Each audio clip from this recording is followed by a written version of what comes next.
Decades ago, a girlfriend of mine turned to me and said, "You know, Jeff, you're the most feminist man I know." And I was beaming, and then she completed her thought. And she said, "And that's the problem." When I think of the New York Times, I have that same sentiment. It's probably the best newspaper in our country, and that's the problem. The New York Times has enormous news gathering capabilities and resources. They've got reporters all over the world. They've got reporters, many of whom are real experts on their beats. They focus on serious issues instead of the celebrity fluff. They also have the Times has enormous influence. I tend to read the Times every morning and then watch the nightly news shows each night that go out to about 30 million people a night. And if you see a long story on page 1 in the New York Times about some social issue, an in-depth story, it's pretty likely that at one of those 3 or 4 news shows that night, or 2 of them, there will be that story, interviewing the same experts that were in that story. And the New York Times has also enormous biases. The biases tend to be pro-corporate, pro-free trade deals like NAFTA. The Times tends not to ruffle elite advertisers or its elite readership. The Times tends to put our political system in a very good light. That doesn't mean every president, this or that president may not be put in a good light, especially if the president's popularity has descended into the toilet. Or this or that senator or governor may not be in a good light, especially if they've been involved in a scandal or disgraced like our last governor. But for the system as a whole, the New York Times bias is generally to project it in a good light. We have a political system, we're told, that's always renewing itself. If there's a major scandal, the New York Times will emphasize how the system is reforming itself. They'll emphasize that we have the best system in the world. Very little to learn from other countries and an awful lot to teach other countries. It's a bias that we call putting clothing on the emperor. The first 5 or 6 years of the Bush-Cheney administration, sometimes the Times coverage, that kind of bias has been almost laughable. I can sometimes work myself into fits in criticizing the Times, but I also look to the Times for mirth and comedy, usually unintended comedy. When the Times is putting clothing on the naked emperor, it makes me laugh. Like last year, by the way, do I have the mic on? Are you getting? Yeah. Last year, the Times, in a news story, was writing about the trial of the chief of staff for Vice President Cheney, who was on trial for perjury. And the news report in the Times earnestly stated, and I'm quoting, "The trial has chipped away at the public image of Mr. Cheney as a sober-minded policy architect," unquote. Cheney and sober-minded aren't usually words that would come to one's mind, and that he, especially after Iraq, ideologically motivated to the point of inebriation.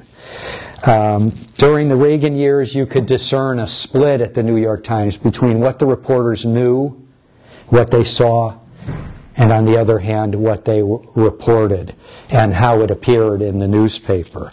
I told Vadim that I had visited the Soviet Union in the mid-'80s, near the end of communism, and after Mikhail Gorbachev had become the leader of the Soviet Union. And I had always assumed that the newspaper Pravda, which was the huge communist propaganda paper, I had assumed it was propaganda from top to bottom. It's not anything you could ever believe or find any truth in. In fact, in that era, in the 70s or 80s, if you looked at a newspaper article that you thought was pretty propagandistic anywhere in the world, you'd say, God, that looks like it could have appeared in Pravda. So I remember talking to Soviet dissidents, and they said that we find a lot of truth in Pravda, which was sort of stunning. I said, you just have to know how to read it. You have to read Pravda from back to front. You have to read each article from the last paragraph to the first paragraph, and you'll find that there's gems of truth buried even within the Propaganda Daily Pravda. So when I got back to the U.S., I started reading the New York Times in that same kind of way, hunting for nuggets in the bottom half of stories. And I remember in 1988, President Reagan had gone to the big summit in Moscow, meeting the Soviet Union leadership. And if you read deep into one of these articles, you learned from the reporter that President Reagan had actually fallen asleep at one of these big meetings with Soviet dignitaries. But if you read the subheadline of the article, it was, "Reagan impresses Soviet elite." And 2 days later, there was another article about Reagan's trip. I think he had then gone to England. And in the article, if you read into the article, you would see that the then Prime Minister of England, Margaret Thatcher, was quoted in the Times article about Ronald Reagan, "Poor dear, there's nothing between his ears," unquote. And the headline of that article was, "Thatcher Salute to Reagan Years." So as you're reading the New York Times, it's a good exercise to compare sometimes some blunt truths that appear in the second half of an article to what the editors have chosen to put as the headline and what the lead paragraph is. I'll come back to the Times in a bit. I want to talk a little bit about the media's role in agenda setting and shaping of public opinion in our country. I was at MSNBC working in the newsroom there like 10, 12-hour days in 2002 when opinion polls started coming out in our country showing that most of the American people did not know who had attacked us on September 11th, 2001. And that's quite an indictment of the U.S. media, because there's perhaps no event in recent history that got more coverage than the attacks on our country on September 11th. Yet most of the public wrongly believed that Iraq's dictator Saddam Hussein had been, quote, personally involved in those attacks. He actually had nothing to do with them. Weeks before the invasion of Iraq, CNN and Time did a poll, and they found that 72% of the American people believed Saddam's involvement in 9/11 was very likely or somewhat likely. Now, a misunderstanding of that nature and that proportion is not transmitted by relatives at family gatherings. It's not transmitted neighbor to neighbor across a white picket fence. A misunderstanding of that magnitude can only be transmitted by the most powerful media that have influence over millions and millions of people.